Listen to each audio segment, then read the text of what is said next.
to a nan wuraren annabi yake dukkanin wanda ya yaƙi domin ɗaukaka kalmar Allah shine wanda ya fi sabilillahi.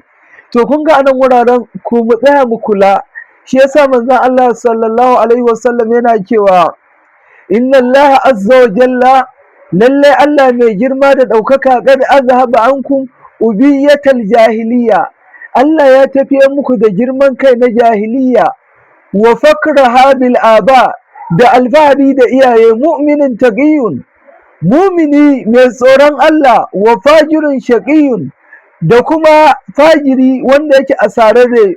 Annabi yake antum banu adam, dukkaninku ku ‘yan adam ne, wa adam min turab, kuma annabi adam an halicce shi ne daga tarbaya.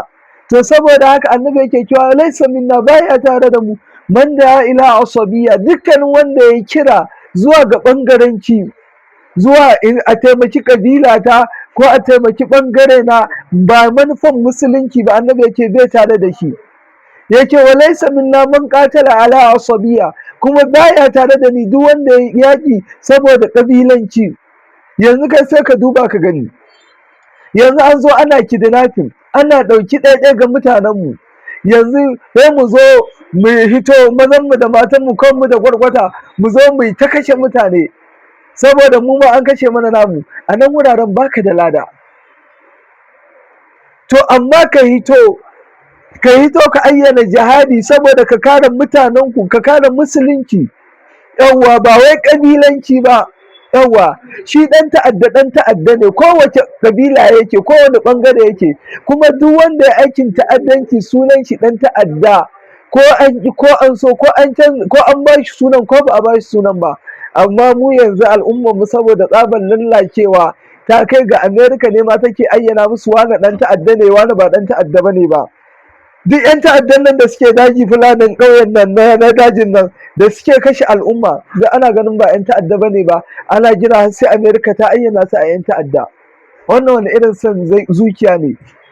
Ga kuma wa'insu na ƙwarai suna a cikin gari waɗanda su ba 'yan ta'adda ba ne ba, amma wa'insu za a kama su a kashe su saboda me, wai saboda Fulani ne. To kun ga wannan ba a kyauta ba, bai kamata ba.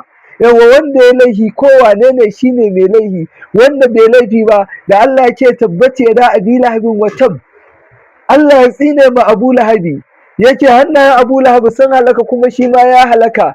Ma aghna anhu maluhu wa ma kasabe, dukiyar shi da 'ya'yan shi da ya tara ba za su amfanar da shi komi ba. Allah ce sai naran zata lahab, zai shiga wata wuta ma'abociyar tartsatsi, wa muratahu, da matar shi hammalatul hadab, wadda take ɗaukar kirare na wuta, wadda take ɗaukar kirare da ƙayoyi tana zubawa a hanya dan annabi ya taka. Allah ke fiji da hablum min masad, a wuyanta akwai igiyar wuta ta kaba. To Abu Lahabi ba Quraishi ne, dangin annabi ne, amma me Allah yake yana wuta. Kun ga me, saboda aikin shi da ya aikata. Yawwa shi yasa annabi sallallahu alaihi wasallam yake man batta bihi amaluhu lam yusri bihi nasabahu, duk wanda aikin shi ka ga ya kai shi, nasabar shi ba za ta kai shi ba.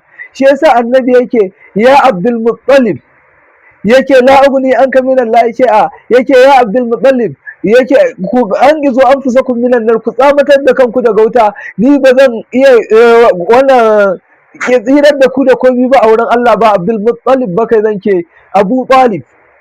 Haka yake ya Safiya amatu Rasulullah, yake ya Safiya gogo annabi, ki tsiratar da kanki daga wuta. Ya Abbas, ku tsiratar da kanku daga wuta, ba za a amfanar da komi ku da komi ba daga azabar Allah. Haka ba annabi sallallahu alaihi wasallam ya waɗi ma Fatima ɗiyar shi, yake saluli ma shi ita min mali, tambayin duk abin da ke so na kuɗi na dukiya a nan duniya a miki, amma la ugni anki min Allah shay'a, ba zan iya amfanar da ke komi ba a wurin Allah. To saboda haka mu gane ya uwa masu albarka, annabi Nuhu